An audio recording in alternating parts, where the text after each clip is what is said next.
board. Right, Greater Twin Cities Youth Symphony Orchestra next. Barbara Savoy.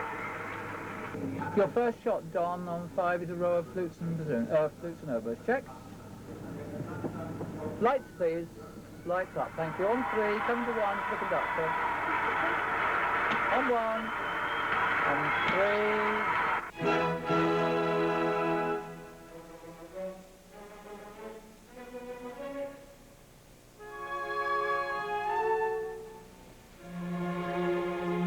Wow! I can't believe this is happening to us. Playing in a hall where all the greats have played for over 100 years. Royal Albert Hall. Now it's just us, the Greater Twin Cities Youth Symphonies. We've been invited by the Times of London to represent the United States in the 4th season of the school's proms. I'm Cynthia Ryan, but call me Cindy, and with a little bit of help from my friends, I'll tell you the story of our trip to London.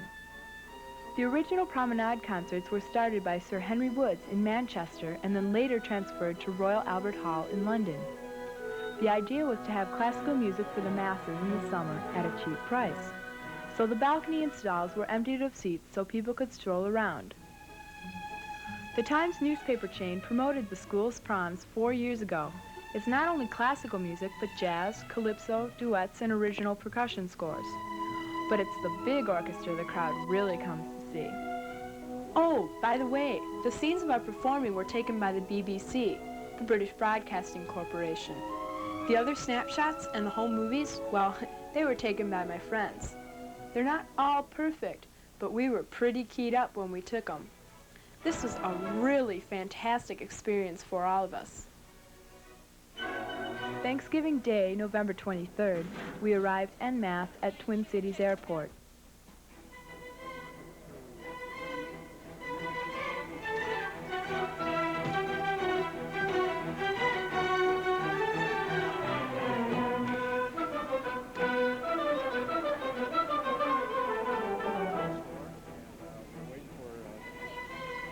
How was the fundraising for this particular adventure? Was it a special fundraising effort, or did it come just as an outgrowth of normal procedure? Oh no, one of the really important considerations was to raise the money for this trip in such a way that it wouldn't affect our operating budget at all, which is why I handled it as a special project, as apart from the regular operations, which are managed by Bill Barber, our president. The money came from seat sales, the money came from fundraising by individual parents.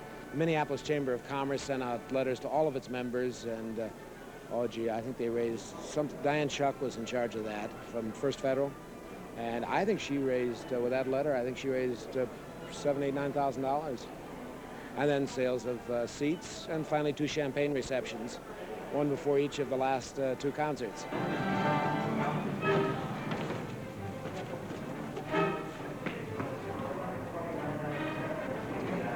My name is Eric Slosser, and I play cello. My name is Jessica Lewis, and I play the flute and piccolo. Hi, I'm Dan Nortwin, and I play French horn. I'm Anita Pelton, and I'm the concert mistress of the orchestra. My name is Brett Smith, and I play percussion. I'm Allison Morgan, and I play viola. I'm Suzanne, and I'm late. 186 of us, including parents and a television team, boarded a 707 London bound.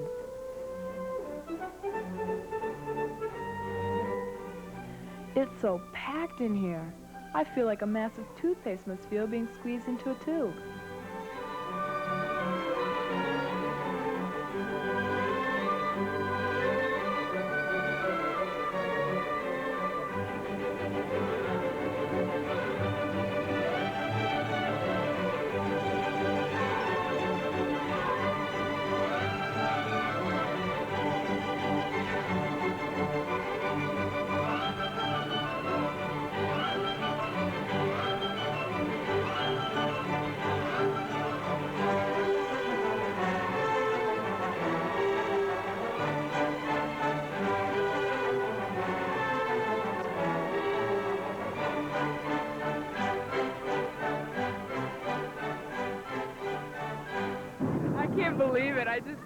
This is the best plane ride I've ever had. It's so comfortable and everybody's around having fun, and I just can't believe we're going. I'm really anxious to see Stonehenge. I've, kind of been interested in the TV specials and stuff like that. Sitting here reading a book by Somerset Maugham of human bondage. Even though we're going to England, we have to remember we're missing a week of school. So some of us bring our homework with us. What a drag.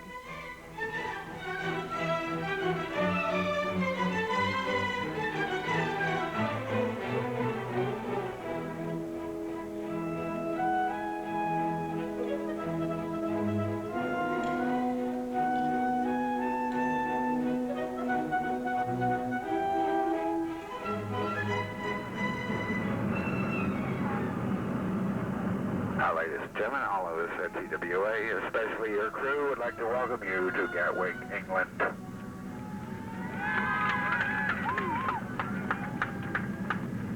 I would like to say that it's been a great pleasure having you all aboard, and we would like to wish you much success in your concert tour, and I am certain you'll make us all proud of you.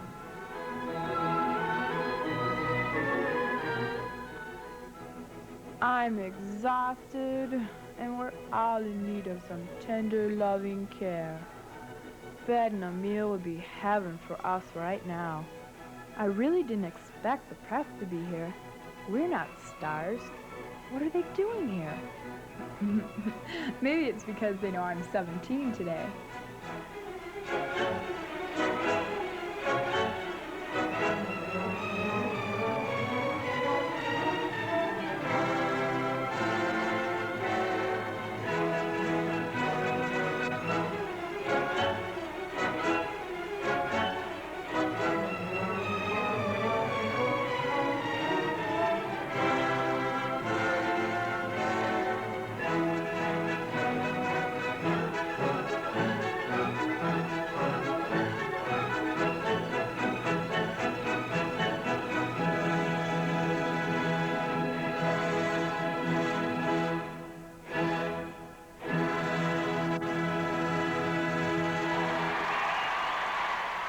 We didn't go straight to London.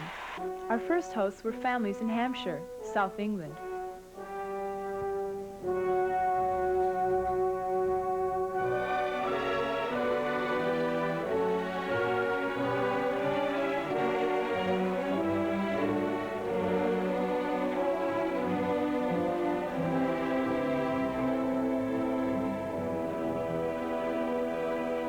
I really didn't realize we'd have an English language problem.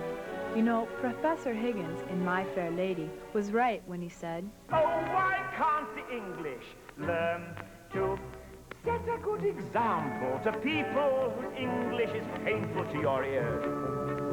The Scotch and the Irish leave you close to tears. There even are places where English completely disappears. In America, they haven't used it for years." There were some moments of hilarious confusion. One of us was offered a squash as soon as we got indoors. A squash? What for? It turned out to be orange syrup mixed with water. A jelly donut is a jam donut. Braces in England don't go on your teeth. They hold up your trousers. Biscuits turned out to be cookies, and cookies didn't exist. They laughed at us for eating with just a fork, and we smiled at them for using a knife and fork at the same time. Oh well, it's good there's variety in the world. Otherwise, what would we talk about?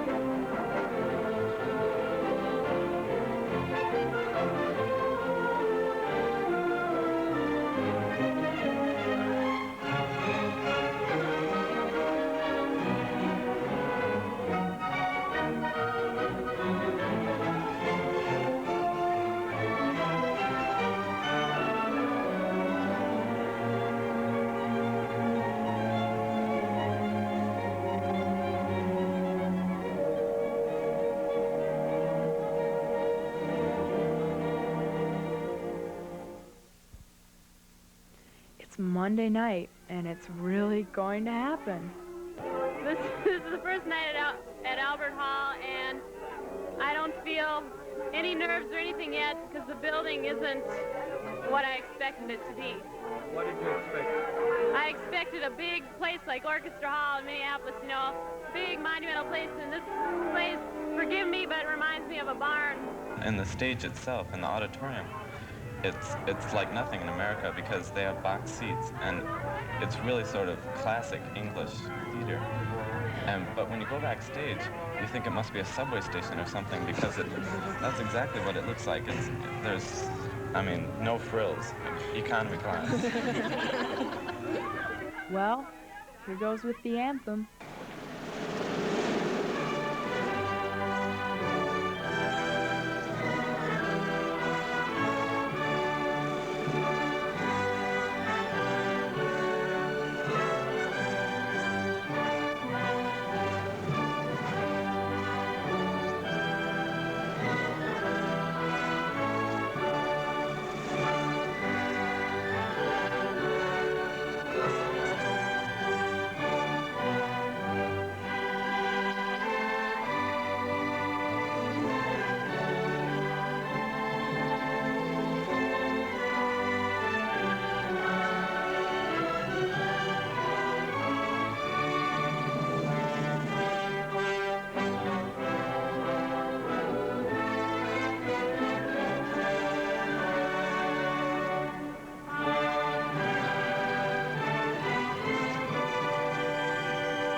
I guess they didn't notice our mistakes, because we really didn't play our best tonight.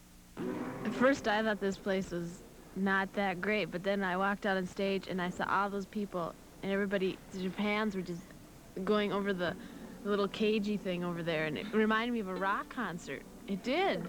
And I thought, oh, my word, you know. And I wasn't nervous, but then it started to build and I got more nervous as the concert went on. It didn't get better. And to see all those people out there screaming, yelling, I didn't even think about what I was playing. I just wanted to get through it and get off. It may have sounded worse because it's true what they say about this hall. You do hear one note 3 times if you listen close enough. There's no feeling of unity whatsoever. You can't hear anybody else but like yourself and the people right next to you. And also, I think that we were really pretty tired from being gone from the hotel and not having much time. Oh, I know I was. And then in the hallway, people were going, shut up, and people were yelling and screaming, and there wasn't a lot of time to get mentally prepared for it. I didn't feel a lot of confusion. We didn't stop yesterday at all. I mean, we got up, drove here, stopped at the hotel, came here, practiced, went around, and there was just practiced again, and it was just like non-stop activity. Like I wasn't really nervous till we started coming up the ramp and I saw all these people, and I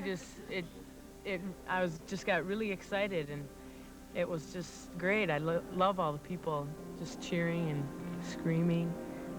I thought at first that it would be a really posh type concert with all the people around in tuxedos, really quiet, dignified crowd, and you walk in and there's school kids screaming their heads off, and you just wonder if you're in the right place. It's more like a football game. Once everyone is in here, and 7,000 people absorb a lot of sound, and some of the brilliance then goes away. You have to project a lot more. We always want to do that anyway. You always stay close to the bridge when you're in position. If we really think about it and really draw your bows, don't ever play with the pressure, but with the weight, the speed of the bows. You get a nice singing sound. For the most part, basses can always be stronger for me. I think it'll help them hear across. Food, glorious food. We felt like 98 hungry Olivers. Our first decent meal in days.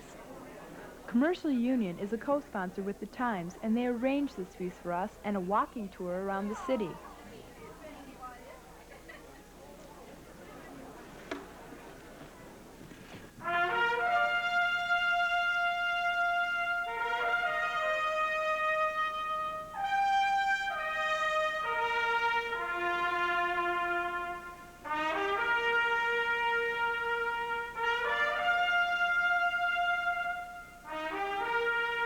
In Mansion House, where the Lord Mayor lives, we were shown around by the yeoman of the house.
Someone live here.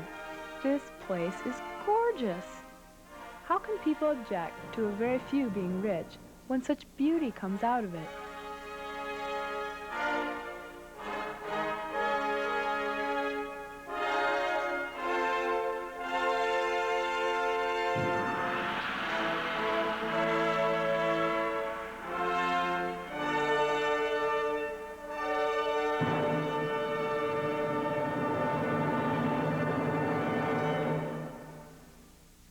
I didn't realize that the City of London was only a square mile.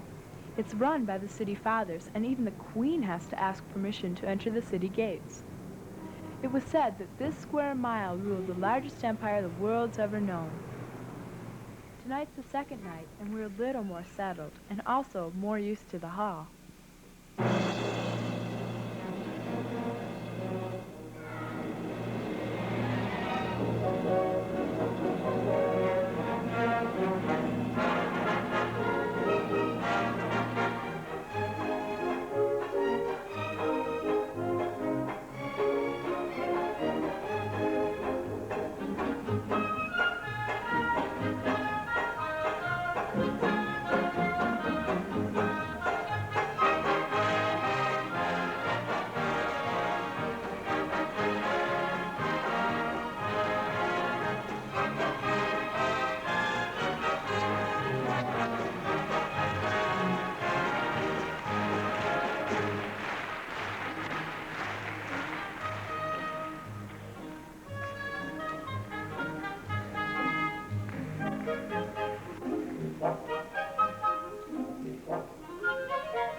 It's Wednesday. Are we zonked?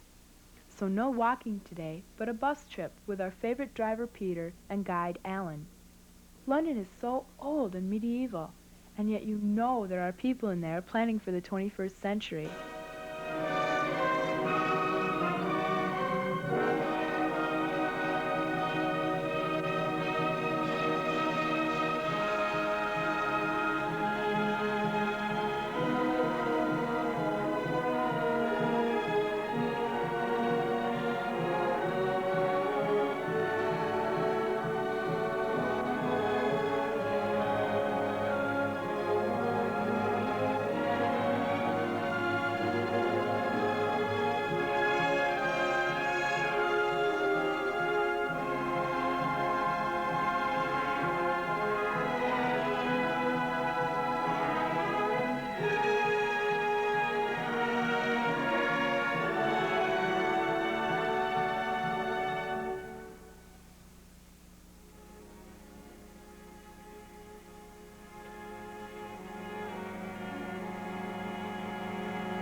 This is Lambeth Palace. Built in the 14th century, it's right out of my history book. The Archbishop of Canterbury has his official home here, but you know he only lives in 4 rooms?